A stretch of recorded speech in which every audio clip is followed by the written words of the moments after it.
խոսույթը թուրքական կողմից փոխվել է դրական առումով ավելի իրականությանը մոտ խոսույթ է դարել դա մեկ եւ երկրորդը մյուս կողմից մենք տեսնում ենք որ թուրքական կողմը ժամանակ առ ժամանակ որոշակի քայլեր է ձեռնարկում որոնք ես չի ասի որ կարեւոր են որ բայց որոշակի քայլեր ձեռնարկում է եւ գիտեք դա հատուկ է արվում որ ցույց տրվի թուրքական կողմից որ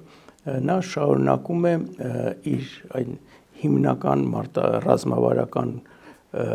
գիծը Հայաստանի նկատմամբ որը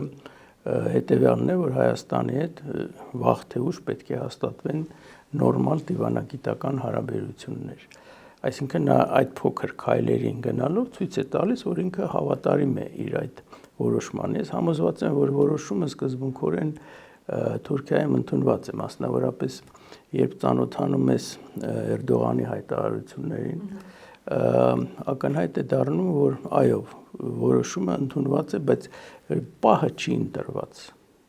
Որն է այդ պահը հետաքրքիր է որովհետև դիվանագիտական խողովակներով հայտարարվում էր որ հունվարին կտեսնենք լավ լուրերի ականատես կլինենք հետո մարտ ժամկետը նշվեց բայց գետնի վրա չենք տեսնում դեռևս Շատ կարևոր հարց եք բարձրացնում ես կարծում եմ այստեղ կարևոր է որ մենք ոչ թե մեր մտածելակերպը փորձենք տեղափոխենք թուրքական կողմի վրա այլ փորձենք հասկանանք նրանց հաշվարկները նրանց մոտեցումները Ես կարծում եմ նրանց մոտեցումները Թուրքիայի մոտեցումները հասկանալու համար մենք պետք է փորձենք ընկալենք Թուրքիան ժամանակակից իր աշխարհաքաղաքական աշխարհառազմավարական